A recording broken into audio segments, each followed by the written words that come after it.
So, good evening, everybody, and welcome to tonight's webinar on planning your business book.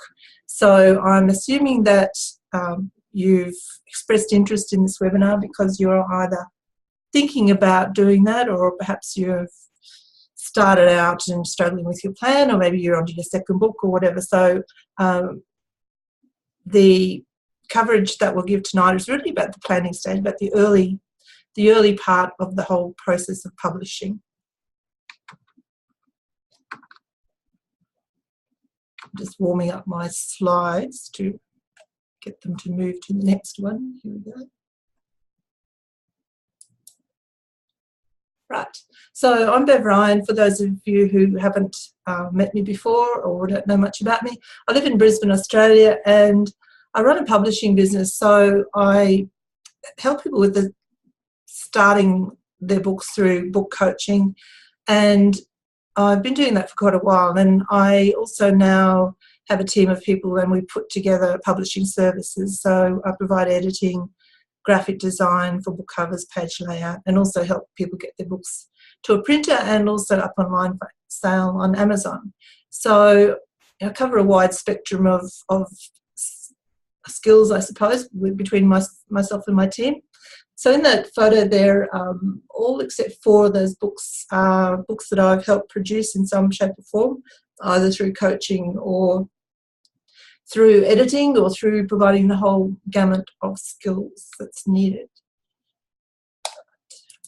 And next slide, just a little show-off slide. Here's some of my clients. I think I've got an image of me in there for some reason. I'm not sure why.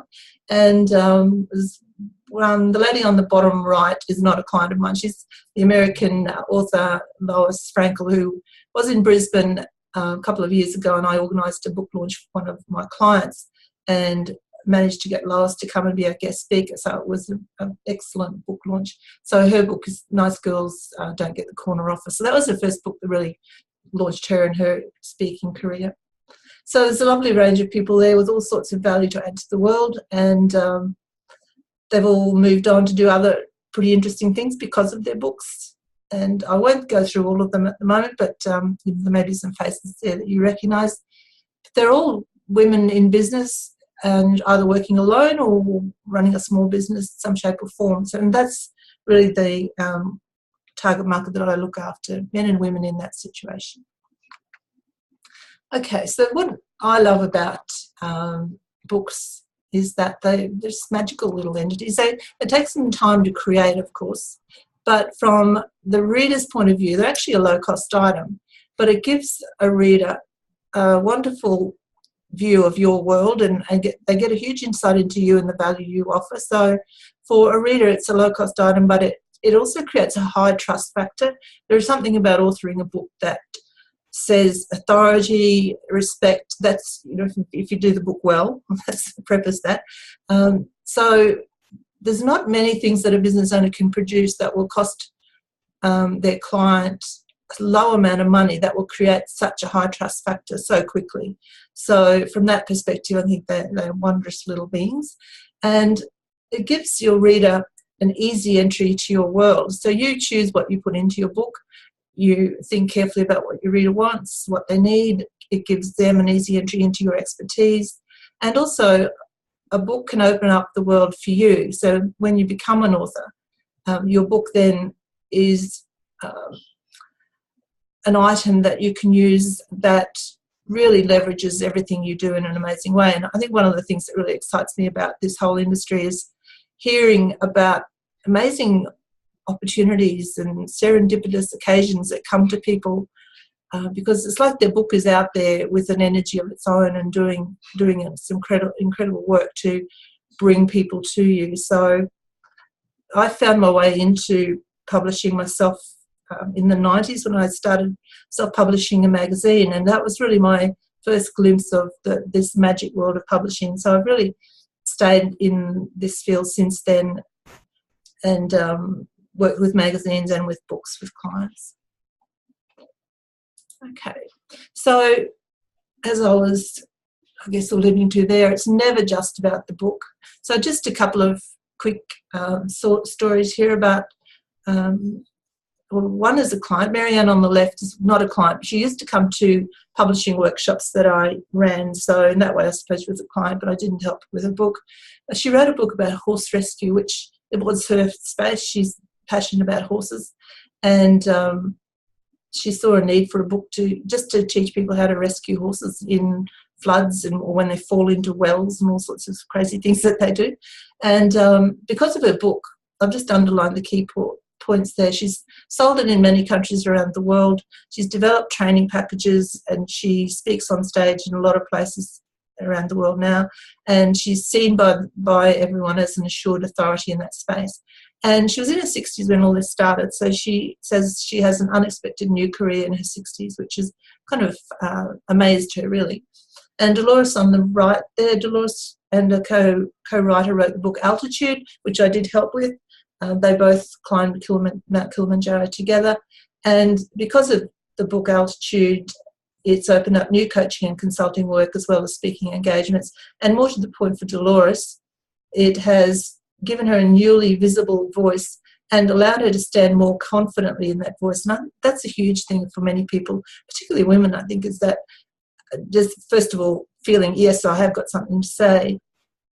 And then when the book is accepted and admired by the world once it's produced, there's a whole new confidence level that comes with that, which is pretty awesome. And that then flows on to many other aspects of people's lives. So tonight we're going to be talking about 4 things: your publishing project, what is it you have to do to produce a book, and then we'll sort of zero in on the early stages, which is figuring out your audience and the message you want to portray to your audience through your book, the types of books that you could think about writing, and also then I'll talk about your book structure. So how can you put that together? Right, so when you set out to write a book, it really is a major project. And what I love about publishing anything, it's got a beginning, it's got a process, it's got an end point. And then at the end of all that, you have access to this tangible product, which is a very creative process, but also a highly intellectual process. So it's a lovely combination of those things. And it really is a team effort, because you do need to work with editors, graphic designers, whatever. So you really won't do it in isolation. But at the end of it all, it's an amazing feat, and other people recognise it as that. So just tonight we'll walk through those. Let's get my pointer. So first of all, you have to obviously plan, and there's various steps to planning. It's the business is your big picture thing. So think about, well, how would a book fit with my business? Have I got the time to create a book? Will it be a benefit to the business I'm in now? Or do I need to actually change my business a little bit? And will the book be a way of me changing my business and helping me be seen in a different space, introducing me to a different clientele? So really, you need to plan out your business strategy. Then regard your book as a project. So plan out that project. When is it going to happen? When is it going to start? When is it going to finish? And I'll talk a little bit more about that shortly. And then your book synopsis is really part of your planning stage. And what I mean by a book synopsis is it's basically like a small business plan. What's my book about? Who's my target audience? How many people are in that target audience? Where are they? What do I offer them in the book? Why will they buy my book? So that kind of, regard that as your book business plan. I suppose that might be a better way of identifying that. And look, I've said here allow 8 weeks. Now, that's obviously going to be different from person to person. I guess the point I want to make here is that don't think you're going to do this properly in a week, because the book synopsis itself, if you've done it properly, should take longer than that. And there should be research involved in the book synopsis stage or the book plan stage, the book business plan stage. Just like you do market research if you're starting a business, you should do some market research for your book, and that will come up in a later slide. You really need to figure out what your potential readers' problems are, and if what you think is their problem is actually their problem. So it's a bit like opening a shop, assuming people will walk in the door, but then you might find that they just don't, because it's not what they want. Okay, so the planning stage, give yourself time for that. Now, the writing stage, that can vary hugely from couple of weeks to a couple of months to a couple of years. So it's really hard for me to put a definite time frame on that. But you will see people promoting programs where you can write a book in a weekend. Now, I think it's very possible to write a good framework for a book in a weekend, but I doubt very much if you get a book finished in a weekend. But I'm happy to be proven wrong. I actually would really, really enjoy meeting somebody who did achieve that, because I'd love to know how they can do that properly, fully in a weekend.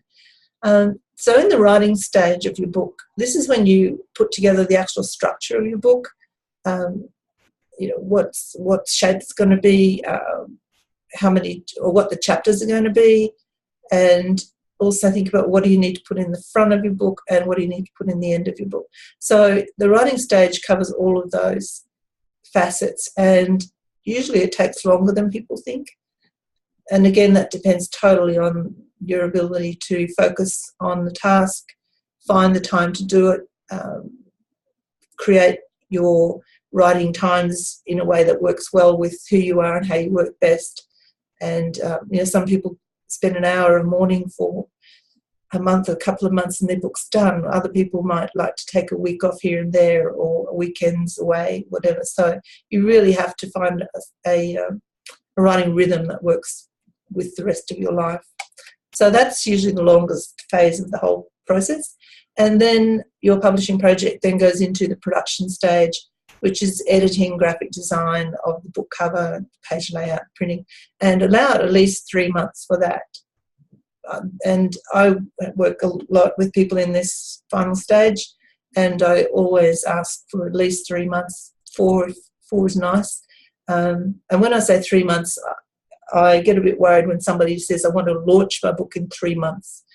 3 months to get it finished and get it to the printer and get your printing books, your printed books done, but a little bit more time to breathe until the launch.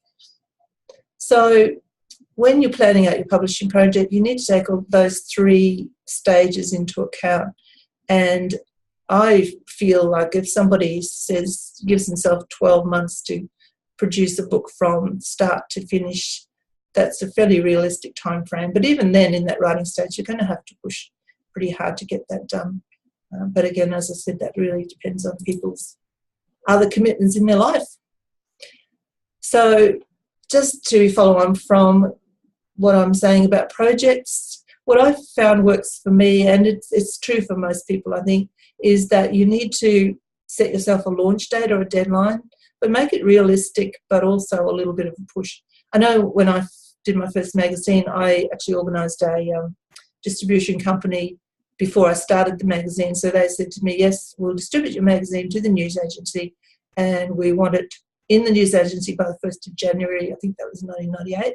And so working backwards, they said, well, we need the magazine to our warehouse in Brisbane. I think it was 2 or 3 weeks before that.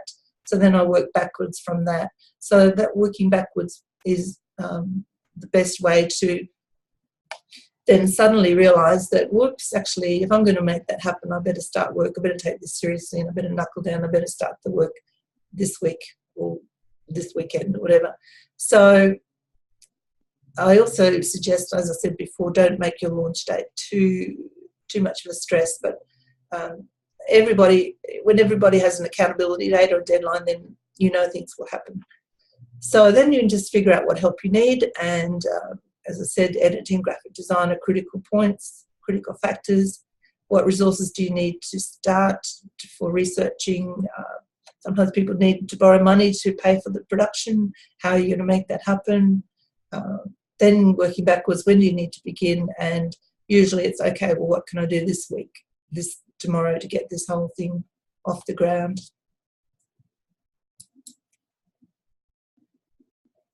So the second thing I want to cover tonight is your audience and the message. So obviously it's really important to think about who you're writing this book for. It's a bit self-evident, but it is amazing how many people think, well, I've got a great story to tell. I've had these amazing things happen to me in my life. I just need to tell the world. I need to write about it. But if you're talking about writing a book in the context of your business, it's critical that the audience that you're writing for is pretty much the audience you're serving in your business. If you're in a business where you want to change direction, a book is a really good way, a good tool to use to change direction. So you write to a different audience and use the book to position yourself in front of that audience. So as in a business, you have to know your people really well, and you have to understand who you want to work with and why. And that's where you can make a choice. I mean, you may have a business structure where you are serving a certain level of client with perhaps a certain income bracket or a certain set of problems, but you might want to up the level to work with more advanced people, or people that can pay more for your services or whatever. So you make that choice. Well, who do I want to work with? And why does that matter to me? What's my touchstone in that? What's my heart saying? And then that's your audience for your book. So you really need to understand them well. And in that understanding, you need to understand what their problems are, because pretty much, I'm saying perhaps not every, but most non-fiction books that are written for an audience are written because the writer wants to solve some problems of some shape or some form, and people are attracted to those books because they have got some kind of problem. They want to know how to run their business better. They want to know how to be healthier. They want to know how to market their business. They want to know how to solve legal problems. So they might read a book by a lawyer. They might have autistic children and they want to know how to change the diet of their children. So a dietitian can write a book for that. And so you really need to understand your audience's problems. And don't make the assumption that you know that. Just because you might work with people already in your business and you're producing a product or whatever that they obviously purchasing, don't assume you know at a really deep level what's exactly going on in their lives. And so that's why the research is really, really critical. And one of my clients recently, a couple of years ago now, wrote a book about women in leadership. And even though she has been a business owner and a leader of staff and had quite a few staff under her, and did have a fair idea of leadership issues, because she'd also done other projects and studies as well, she did spend quite a good amount of time doing surveys, and she also surveyed men as well, and about this whole thing, women in leadership, just to figure out, or just to find out how women felt about that, why young women held themselves back from putting the hand up for leadership positions, how men viewed this whole women in leadership. Did men see women in a different way? Didn't they see? And she was really surprised and delighted with the responses she got. And it gave her a lot more clarity for her book. So she's then able to address some of those things in her book, which gave her book a much more balanced viewpoint, and a much more positive book, because she was providing what people wanted, based not just on her own assumptions, but on what she found out through her research.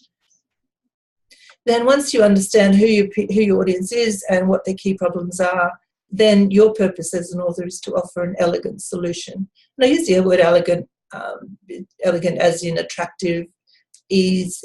It should be able to be applied with a fair amount of ease. It's elegantly stated. It's not overcomplicated. It's not patronising. It's, you're meeting your audience at the intellectual level that they are, because you've done your research, and you're providing a solution that appeals to them at that level. And also, I think we all need to regard this last statement here: provide words that heal. Even the services we provide in business, that really should underlie what we're doing. We provide services, words that heal. And heal, I'm not being on new age there. I'm just, we're providing solutions. If we understand people's pain points, and we can provide something of value to them that will help them increase, grow, fix, solve, whatever, we are actually healing some little difficulty in their life. And I think that's a really lovely way to regard ourselves in business, and also as authors, and really have that as an underlying driver when we produce our books. So I'll just finish this section, then I'll have a little pause and have a look for questions or whatever. This is a lovely illustration, I think, of those two polarities. And if you're in business, you will probably understand this totally. But this is a great illustration of how it applies to books. So the book on the left, and I just found this online. I'm not sure what I was looking for, but there it was. Mayo Clinic, Fitness for Everybody. And as I say, your guide to a life of fitness and health. Now, that has no appeal to me whatsoever. First of all, it's 358 pages. Step-by-step guidance. In other words, I've got to read 300 pages and go and do it myself. 150 exercises, that's way too many. I'd like about 5 that I can repeat that are going to do the job. So it's way too complicated and not specific at all. And the one on the right then, if you read that one, Amanda Bigelow wrote that. She's a friend of mine. I think we were involved in the editing of that book. Her book, on the other hand, Powered by Health. So it's offering, and it's promising a prize there, Powered by Health, promising power, the High Achieving Woman's Guide to Health, Vitality and a New Life Full of Possibilities. And it's specifically targeted at high achieving women who are feeling burnout, because she was a person like that herself. She got burned out in a corporate career and had to give up her job because of health and had to restore her health. And then she's gone on to do study and become qualified in various modalities. So she's writing specifically to women that she understands, because she was one, and she's offering a new life full of possibilities. There's a prize there. There's something amazing there. Not just 150 exercises to go and do. There's a promise at the end of her book. So she's pitching the prize.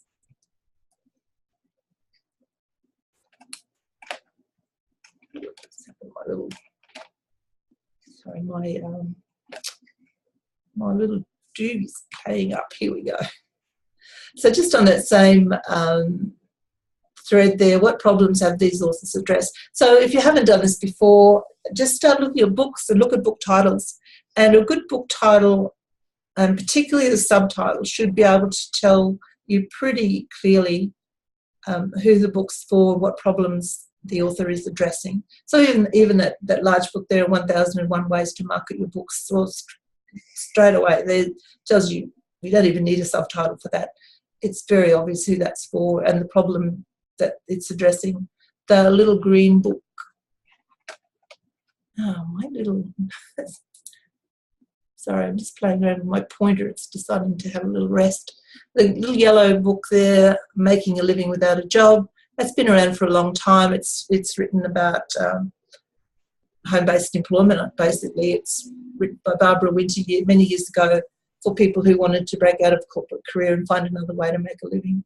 And Well-Fed Publishers, obviously targeted at people who want to become an author, but also not just an author, but develop their authoring into an actual business. Well-Fed Self-Publisher. Screw Work, Let's Play, in the bottom one there, that's a great little book. John Williams helps people, again, I guess similar to Making a Living Without a Job, helps them to break out of the 9 to 5 and find other ways to make a living.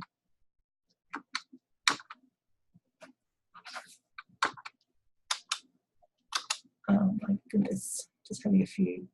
Here we go. So before I go on, I'll just see if any questions, Q&A. I'll just check my Q&A box. No questions? No. Okay. I will have some time at the end for just a chat and questions as well. So if you think of anything, maybe just make a note and we'll just break. I'll just unmute people and we can have a conversation at the end. So, okay, so moving forward to how you might structure your book. These are, I guess, 5 examples of fairly common book structures. So I'll just talk through those a little bit for you. First one, a memoir. Now, it is quite common that people will say, look, I've got a great story. I've suffered a lot of hardship and I came through that and I've built a new life. But they're thinking of writing a business book, a book to enhance their business. So you have to be really clear or careful to not just tell your own story. If you want to write a business book that is a memoir or has your story in it, you have to make it more than just your story. So there beside that, the little dot points there beside that, a narrative with transformational lessons. So if you think of it that way, okay, I want to tell my story as a narrative, but I also want to add in transformational lessons for other people, or transformational assistance for other people. Because when we change, we transform. So again, I just want to be careful not to get too new agey with the word transformational, because it is used a lot. But I think if we're honest about what we do, that's what ideally we're helping other people do. We're doing it ourselves, for ourselves all the time. We're never static. Now, an example of that, there is the book Altitude, which is a book that I helped produce. Basically, I was a book coach. I coached Dolores and her co-writer through that process. So the book is called Altitude, Two Women on Mount Kilimanjaro. Now, Dolores and her co-writer, Barbara, are both executive coaches. They do some work together in partnership and also work on their own. They wanted to write a book that did tell the story of their climb on Mount Kilimanjaro, which was not an easy thing for them to do. And the mountain really became a representation of overcoming hardship in the climb on the mountain. And they don't overcome other things in their lives, which they share in the book. But in order to make it a business book that helped to grow their business, they added in transformational lessons. And the way they did that, at the end of each chapter, they would add in a coaching section. So in each chapter, they told the story of the next section of the climb of the mountain and described the geography and the climate and the difficulties that they had to endure to get to that next section. And then at the end, they added some coaching questions for the reader. So they really involved the reader in that way. So it is a really lovely book. And that's the book early on in the slides that Dolores stated that has opened up many coaching opportunities. And it's also opened the door for her as an executive coach, because the book illustrates her expertise and her understanding of life and deeper struggles. So it has opened the doors to some amazing contract work or consulting work that she's done since then. So that's memoirs are not that in this way are not that easy to write, but I mean, you certainly would spend some time thinking about how you would tell the story. I know with Dolores that this last version of the book, or the version of the book that they printed, was the third attempt at getting the narrative right, getting the body of the book right. But if you just want to write a memoir to tell your story, well, and your main audience would likely to be family, friends, whatever. But memoirs can be amazing business books if you keep that thought in mind, transformational lessons. Now, instructional books, you might see them called how-to books, whatever. That's probably the easiest one to write because they're always quite logical. So it's a how-to book with a logical process, and people tend to really like those because they've got a problem, they want a solution, they want a book that's going to show them A, B, C, D, and there's your solution. So an example of that, Write It Down, Make It Happen. Great title. You probably get pretty much from that what it's about. It's really about journaling, the power of journaling, power of setting goals and writing about it. A bestseller in America. It's a great book. I've got it here on my shelf. It's a great book. The key thing there has to be a logical process, and you put stories through here. So to illustrate a process can be quite dry, but the way you illustrate a process is to add in great case studies of people who've applied this process and the results it has brought them. So case studies are great things to bring into these sorts of books. And if you're looking for a book title, oftentimes you can play around with the word how to. Like, for example, she could have called her book How to Write It Down, Make It Happen. And then just drop off the how-to when you come up with the title. So it might be how to bake a cake and drop off the how-to, so your book becomes Bake a Cake. So the how-to is a great way to play around with book titles. Just start using that word, how to do this, how to do that. And from that, you can either use the how-to in the title or just drop it off. Okay, so another type of book that works really, really well is basically a list book. It's a collection of useful instructions around a central theme. And a great example of that is our wonderful Australian author, Andrew Griffiths, and his first book that really got him on the road of being a small business expert is 101 Ways to Market Your Small Business, which he is very happy to tell you came from just putting together a whole bunch of short snippets that he'd written for his newsletter many, many, many years ago. And but within that 101 Ways, within a list book, you can still group your listings. So you might group in this marketing book, you could still group it into digital marketing, newspaper, print marketing, whatever, networking marketing. So you could group the information into categories. But a pretty simple thing. People love lists because that's a whole bunch of solutions right there. Persuasiveness, another type of book. You might see this term used a lot. Thought leadership. I personally find that a bit of an ego trip. I really don't like that phrase. But where I thought persuasive, okay, I'm happy with that one. Persuasive books are really written by an author who's trying to introduce a new insight. So, it's a new way of, the author is talking about their own insight into a situation or a problem, whatever, and introducing new concepts. So it's really a way of highlighting the expertise of the author. And underlying that is still offering solutions to people who've got problems. And I guess that's a great example of Tim Ferriss with the new concept of 4-hour work week. And then that book went gangbusters for him.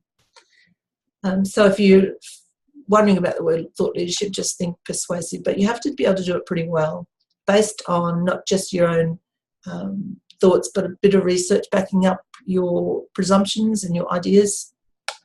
And last one, compilation. Again, this is a nice, fairly easy way to put together a book. Sometimes they don't perform as well as people hope. Other times they're huge successes. I guess the greatest success of this type is the one we all would have heard of, Chicken Soup for the Soul, which turned into a huge series, a long ongoing series of books. They're all just a collection of other people's stories about a central theme. So the first one, Chicken Soup for the Soul, was about people who good stories to make people feel uplifted in a world where sometimes we are exposed to too much negativity. So that one, as I said, that's a good way to bring a book together. But I would suggest if you're going to do a compilation, make sure you are the person on the front cover. In terms of your name, it's your book. You're the author of it. So the way you can claim authorship of the book is that you actually have a voice in the book as well, and bring people together, bring other people's ideas together or stories together under that theme. Most times other people write their contribution and send it to you, or you need to edit it, etc. But it's a good way to get started. I worked on a compilation book two compilation books for a lady in Melbourne, and Bev Ryan, who used her books to sort of break into the women over 50s networking scene when she did very well, and she's moved on since then. Okay, so just some book structure ideas there. Okay, so then you need to think about structures. Well, which one's going to work for me? Choose one which will suit your purpose before you begin planning content. So, well, what's easy for me? Is a list book easiest to start with? And ideally, you'd be thinking here of book one. If you haven't published before, think about book one and then think, well, later on I could do book two, book three. And it's like Andrew Griffiths, I think he did 8 in total of the 101 ways to do something, but he's written more since then. So he definitely advises to do more than one book. So think about what structure will work for you this time. And it's better to do something than nothing.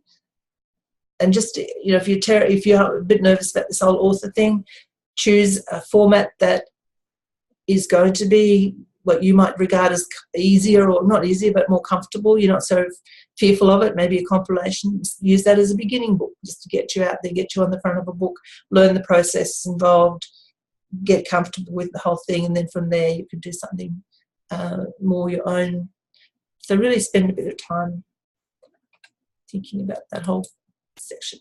All right, so section 4, spend a bit of time now on how to structure your book. So this is sort of planning and structuring your book. What goes into a book? How do you make it happen? And so basically a book's made up of those three sections. So we're talking now just about within a book. There's the front matter, there's the body of your book, and there's the end matter. So obviously the body of your book takes up most of the pages. Front matter, and none of these are set in concrete. I mean, the front matter, you could add things into the front of your book, such as a foreword, a preface, a prologue, an introduction. So I'll just run through briefly what each of those are and how they differ. It's doubtful that you would do all of those in the same book, but depending on what your purpose is, what your needs are, you might choose one of these above another. Now, forewords are written by somebody else, and a foreword, it's a great idea if you can get somebody in authority or with credibility, maybe in your industry, or who works in a similar field or serves a similar audience, and get them to talk about what the bigger issue is in the world and why it's important that people like you write these kind of books. So it's an endorsement of the fact that this book has got something important to say, because there's a bigger issue in the world, which is whatever, and this book is going to go a long way to helping give clarity, solve problems, help people, whatever. It's not so much a personal endorsement of you. It's not a testimonial for you. It's really about this book's important because this is where it fits in the world. And if you can invite someone to write that, don't be afraid to invite people to write a foreword. You might need to obviously get to know them a little bit, but many people are very happy to do that. Particularly people who are very generous in business, and most generous people are people who've gotten to where they are because other people have helped them up through their career or their profession, and they're happy to do the same for others. I know Andrew Griffiths works a lot with authors, and he's always happy to give people a hand up by helping with that sort of thing. I'm working on my own book at the moment, and I've invited somebody to write the foreword. It's an American author. I mentioned her right earlier on, Dr. Lois Frankel, who spoke at a book launch a couple of years ago that I organised, and we've kept in touch. So she's really happy to write my foreword and my book is about self-publishing. And she's published books. So she's writing about the value of publishing and how it can really grow a business and why it's important to have women's voices and that sort of thing. So she's not saying you need to read Bev's book because I met Bev and she's fine. So it's a bigger picture statement. Now, a preface is your story. So it's you writing a bit of like a little background story, how this book came to life, how it came to be. So it's not part of the book. It's a little background information. And the book about Dolores and Barbara who climbed Mount Kilimanjaro, when I started editing it, the story was about the climb. And, I said to Dolores, I'm really interested in the climb, but I need to know why. Why you did this climb. How did you train for this climb? How did you decide where to go? What did you take with you? All that background information. So they added a preface to that.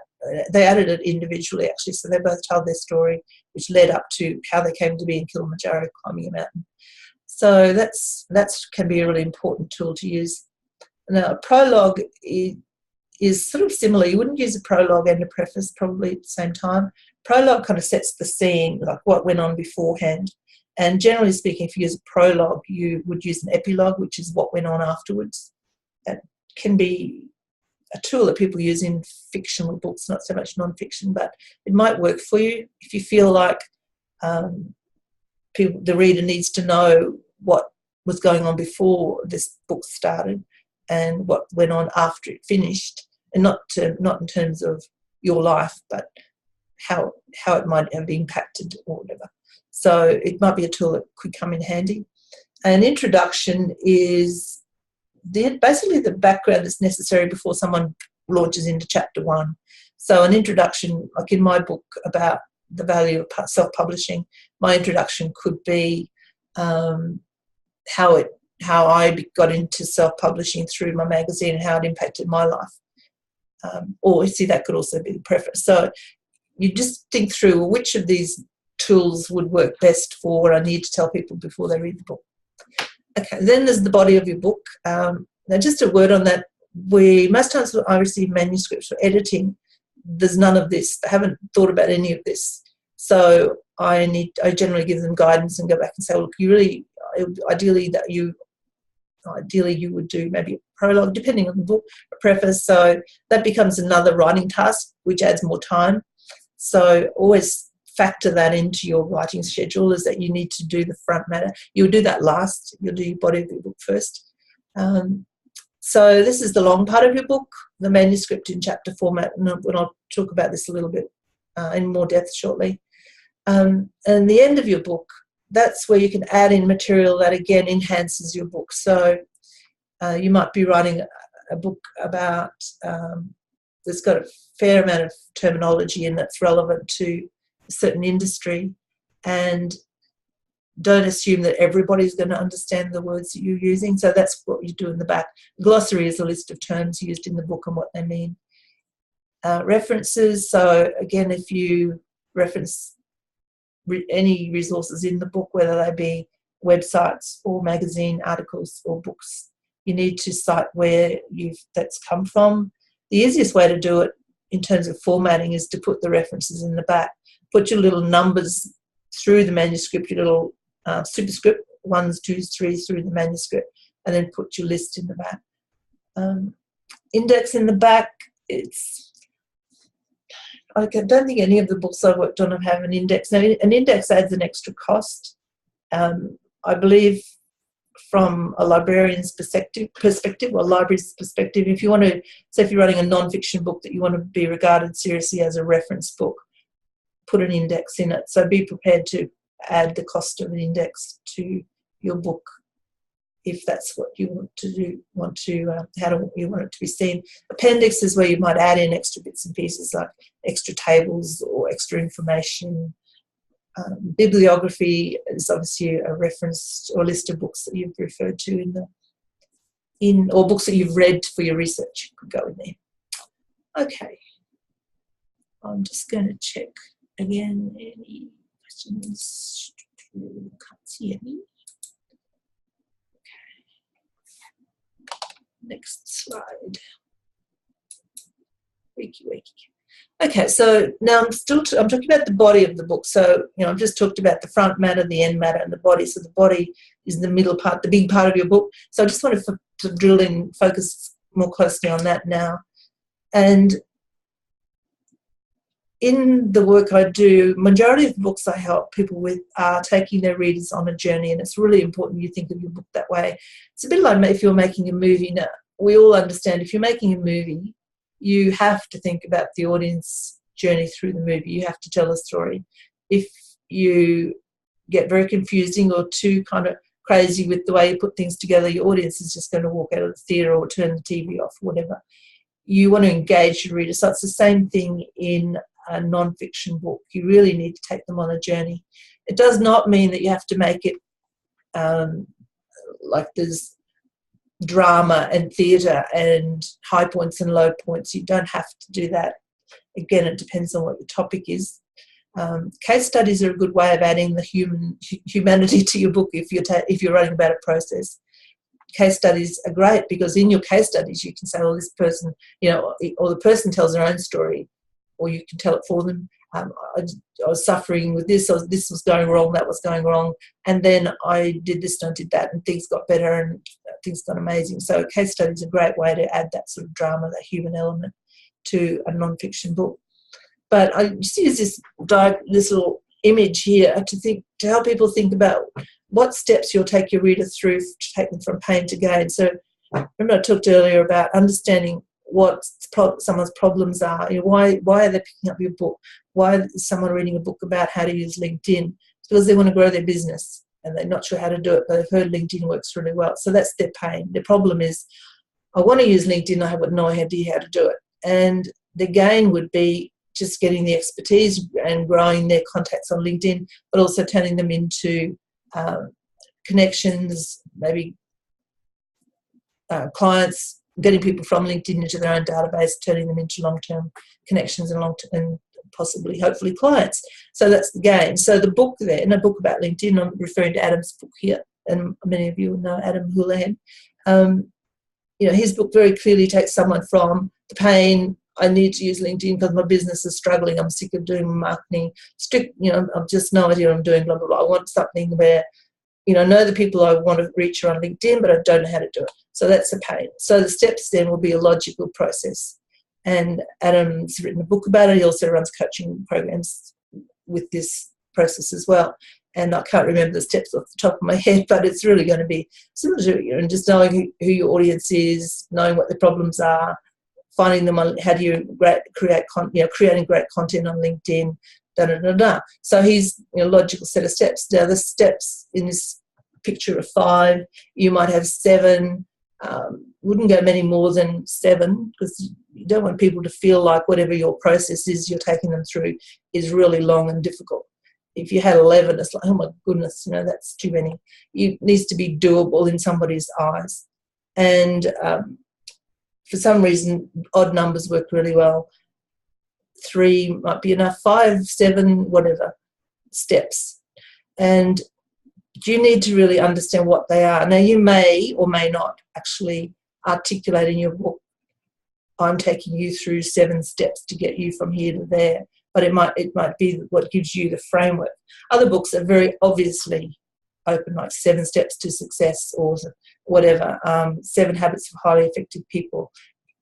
And what people love about those titles is that they're just very clear. This is how it's going to, it's structured like that. It's got solutions that are really easy to follow, processes easy to follow. So you really need to, before you start writing and when you start planning out your book, just really understand that. What steps am I going to take my reader through to take them from pain to gain? Okay, now I put this in here only because I have it and I didn't do it, but I thought I'd just share it with you because some people love doing mind maps. Somebody did this for me when I was speaking one day. Somebody sitting in the audience and she made notes of what I was speaking, what I was saying in my talk, and then she must have, obviously she's got a program at home that she put all the data in and plonked this out and sent it to me as an image, which is pretty amazing. So I'm only putting it in here as an example of how you might go about planning out your book. And some people will love to do mind maps. That does my head in when I look at that. And we all fortunately have different types of brains and we see things differently and we like doing things differently. So I know Andrew Griffiths, who I referred to, I was watching his webinar yesterday and he talks about using Post-it notes. He puts his thoughts down on Post-it notes, puts them on a wall and then rearranges them into some kind of order.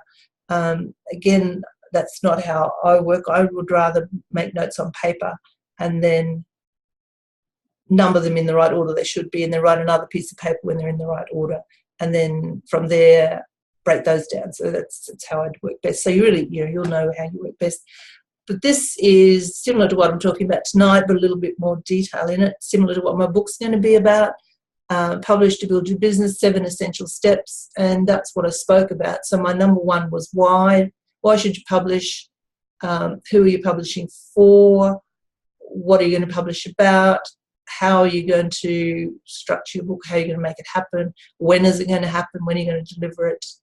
Who are you going to get to help you deliver it or create it? And do the action steps is number 7. So I'm just using it, as I said today, as an illustration of how you might plan out your book. So that is a way to do it. So you would say, okay, what are the big steps? Why, who, what, how, when, who's going to help, your resources and action. And then from there you can break those down into more detail. So what I'm showing you here is a bit of an insight into a structure of a book, which I think is quite helpful. I tend to use it quite a bit to illustrate how you might approach the whole book structure. And this is what you do first. You don't start writing without your structure. So your chapter breakdown is your book structure, your book framework. And it's kind of a work in progress. You might do this in your first planning session. As you write your book, you might realise, well, hang on a minute, that I don't need to break that into 2 chapters. It could work as 1 chapter. You might get to another chapter and you're writing away and you might think, oh, hang on a minute, that's actually 2 chapters, it's not 1 chapter. So it's a work in progress all the way through. But so this book is, I don't know what I want, but I know it's not this, a step-by-step guide to finding gratifying. It's a long title. It's probably Americans. Americans, you tend or can use quite long titles. But again, it's a title that speaks directly to somebody. It's sort of echoing their thoughts. It tells you exactly what it's about. Now, the reason I use this as an example is because she's also used sections as well as chapters, and that can be a really a good way of breaking a lot of content down so that that reader can see very easily when they look at that contents page how it's arranged. So it's a fairly typical coaching model. It's obviously, Julie Hansen, I think, is actually a career coach. So the framework she's used for the book is a coaching framework. Part 1, where are you now? Part 2, where do you want to be? Part 3, how can I get you there? How can you get there? And then within each of those then, so where are you now? What do you want to need to change work? What's your work situation? I was looking at that this afternoon thinking I'd actually put those, I'd probably flip those around, but I haven't read the book, so I can't comment. So part 2, where do you want to be? And that's where in career coaching you get people to really figure out what their values are and what matters to them. If they had their ideal job, what it would look like. So that's part 2. And then part 3, how do you get there? So these are steps that she's providing for people to get from A to B. And looking right down here, 11 keys to success, job search, the nuts and bolts. Again, I haven't read the book, but I would have thought those chapters would be a bit bigger because that seems to me to be the key information. But that may be a summary of the information that's gone before. So this is what you need to figure out as you're going. And like I said, it's a work in progress when you do this sort of framework at the start before you start writing. And the job search, the nuts and bolts, in other words, how to do it. And that could be a book in itself. Now, just I wanted to mention here as well, I have this image, I have this table of contents as an image, and I did not have the name of the book written down for me to find this afternoon quite easily. So I just took a chapter title. I think I took this one, Chapter 7, Bruised and Gun Shy. I went into Google and I just put in Bruised and Gun Shy into Google, and an article came up about this book because it had used that term. So the reason I'm mentioning this is that when you do get to do your book, your chapter titles could be used as keywords or metadata, and I'm not sure if that's the right term, I think it is, but definitely keywords. So each of your chapter titles you can enter separately so that if somebody is searching for something, your chapter title might come up, which would lead to your book. So I just wanted to mention that.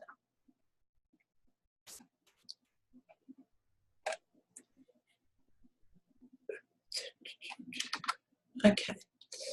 Now, just to drill down a little bit further into each chapter, or, how you put together a chapter.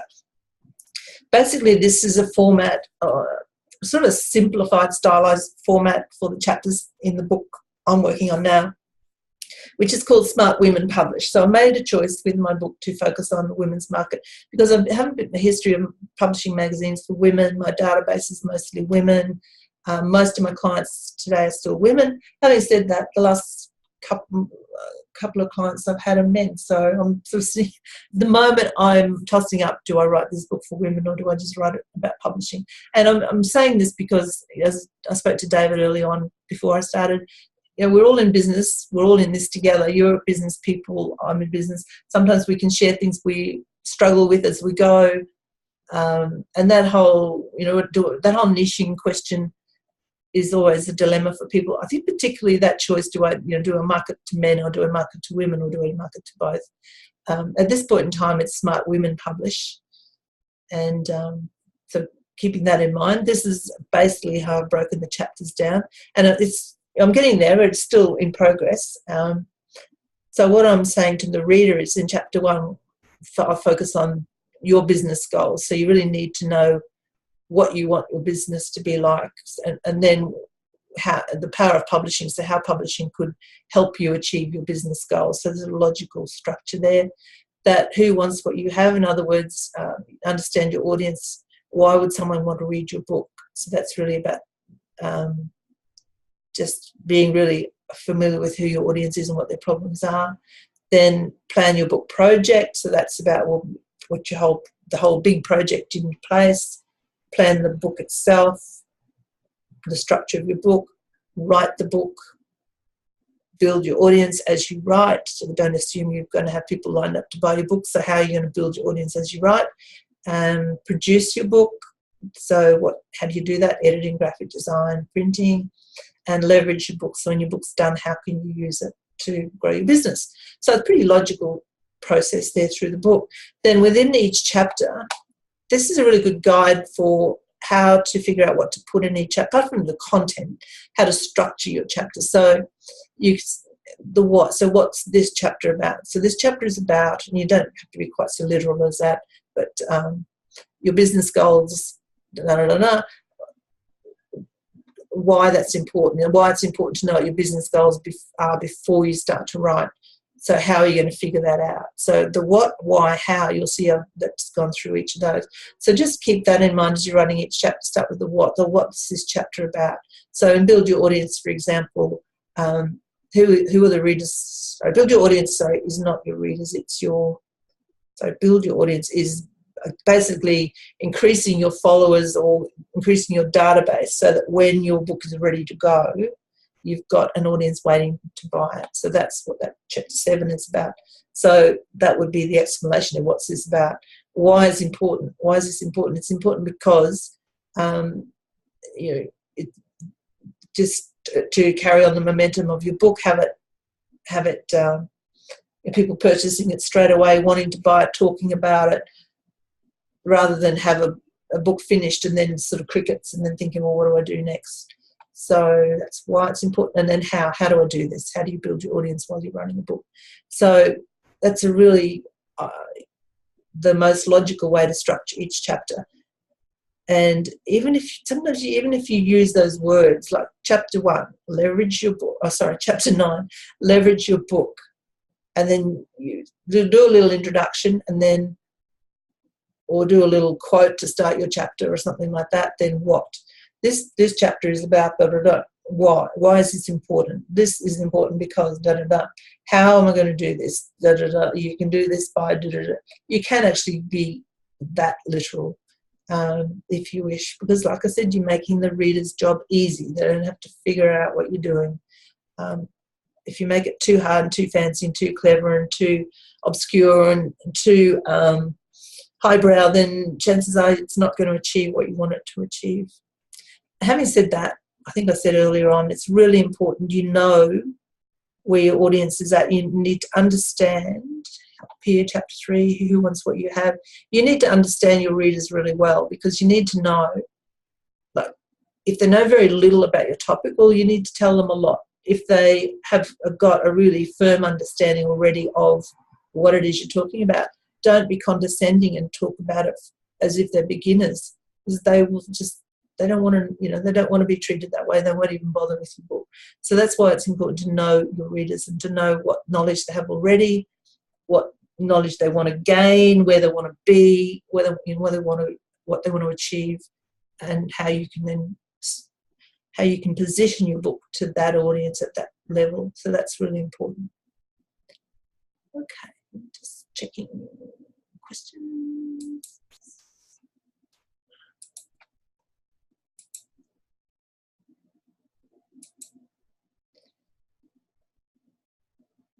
So, these are book covers that have been produced with my assistance in some shape or form. So, some of them are book coaching clients, some of them we've done editing for, some of them I've produced from coaching right through to production. That's one from Denise came to me with, I want to write a book and I've got no idea how to do it. So we worked together from that point right through to print book and uploading it on Amazon. Jason Cunningham's one of my clients. Jason appears on TV every now and then with lots of good advice about money. So some great books there. And I think the one point I want to make about these books is that they all add enormous value to the world. They are really targeting specific readers. The authors are sharing their own experience and their own knowledge in really generous ways, and the books have impacted their lives in all sorts of expected and unexpected ways. I won't go through each one because there's a lot of variety there, but it's from law to autistic children up here, business, brain injury here, financial planning here, babies here, health services out west here, etc. So I'm very proud of those. I'm proud of that work and the work that authors have done. It's amazing.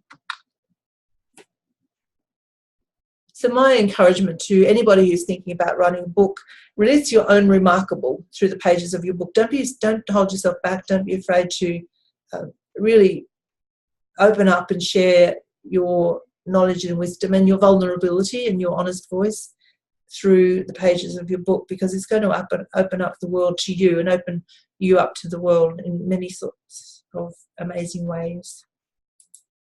So just to finish off tonight, I want to offer everybody access to some free resources, and the website is bevryanpublish.com/WP/summit. Now, there's a couple of things on that page. Now, if you're not, or you can access these and download some free mini e-course diagrams, etc., or you might just simply want to drop your name in to get a free copy or e-copy of my book when it's done. I'll be very happy to send that to you. So I'll just find my little buttons.